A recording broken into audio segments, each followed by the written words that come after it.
ദൈവത്തിന് സ്തുതി. പ്രഭാതകിരണത്തിലേക്ക് സ്നേഹവന്ദനം. ഭാഗം 2117. ഇന്ന് ഒക്ടോബർ മാസം 17-ാം തീയതി, ഈ ആണ്ടിലെ 290-ാമത്തെ ദിവസത്തിലെത്തി. എങ്ങനെയാണ് പ്രാർത്ഥിക്കേണ്ടത്? എന്തിനാണ് പ്രാർത്ഥിക്കേണ്ടത്? വിശുദ്ധനായ മത്തായി ശ്ലീഹായുടെ സുവിശേഷം 6-ാം അധ്യായത്തില് ഗിരിപ്രഭാഷണം എന്ന പേരിട്ട് വിളിച്ച 3 അധ്യായങ്ങളിലെ ഒരധ്യായത്തിൽ പ്രാർത്ഥനയെക്കുറിച്ച് കാര്യമായിട്ട് ക്രിസ്തുയേശു പറയുന്നുണ്ട്. സ്വന്തം മുറിയിൽ കടന്ന് കതകടച്ച് രഹസ്യമായി നിന്റെ പിതാവിനോട് പ്രാർത്ഥിക്കുക. രഹസ്യങ്ങൾ അറിയുന്ന പിതാവ് നിനക്ക് പ്രതിഫലം തരും. പ്രാർത്ഥന കുറെ കൂടി വ്യക്തിപരമാകണമെന്നൊരു ഓർമ്മപ്പെടുത്തലുണ്ട്.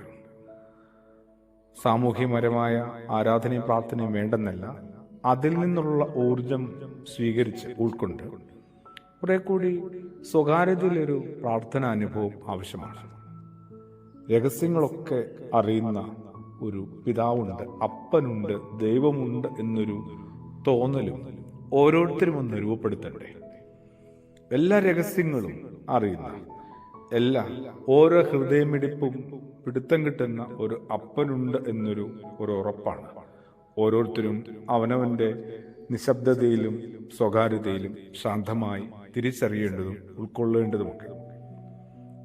നോബൽ സമ്മാനം കിട്ടിയ ലാറ്റിൻ അമേരിക്കൻ എഴുത്തുകാരനായ ഗബ്രിയൽ ഗാർസിയ മാർക്കേസ് എഴുതിയിട്ടുണ്ട്, ഒരു മനുഷ്യന് 3 തരത്തിലുള്ള ജീവിതമുണ്ടെന്ന്. അതില് 2 തരത്തിലുള്ള ജീവിതത്തെക്കുറിച്ച് നമുക്കൊരു ധാരണയുണ്ട്. ഒന്നൊരു പൊതുജീവിതമാണ്, മറ്റൊന്ന് ഒരു സ്വകാര്യ ജീവിതമാണ്.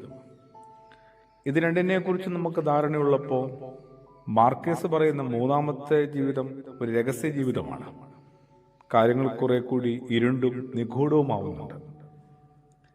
എല്ലാവർക്കുമുള്ള ആ പൊതുജീവിതം നന്നായി തന്നെയാണ് എല്ലാവരും കൈകാര്യം ചെയ്യുന്നത്. സ്വകാര്യ ജീവിതവുമുണ്ട് ഓരോരുത്തർക്ക്. മറക്കേണ്ടതെല്ലാം മറച്ചും വെളിപ്പെടുത്തേണ്ടതെല്ലാം മോടി പിടിപ്പിച്ചുമാണ് ഓരോരുത്തരുടെയും പൊതുജീവിതം. അങ്ങനെ ആവുകയും വേണം. താൻ ആഗ്രഹിക്കുന്നത് മാത്രമാണ് എല്ലാവരും മറ്റുള്ളവരുടെ മുമ്പിൽ പ്രകടിപ്പിക്കുന്നതും പ്രദർശിപ്പിക്കുന്നതുമൊക്കെ. അവനവൻ ആഗ്രഹിക്കുന്നത് മാത്രം. എടുക്കുന്ന ഓരോ തീരുമാനങ്ങളും, വയ്ക്കുന്ന ഓരോ ചുവടുകളും അവനവന്റെ ഏറ്റവും സ്വകാര്യമായ പരിമിതികൾക്കുള്ളിൽ നിന്നുകൊണ്ടാണ്. മുന്നോട്ട് നീങ്ങാനുള്ള ഓരോരുത്തരുടെയും കഠിന ശ്രമവുമാണ് അത്.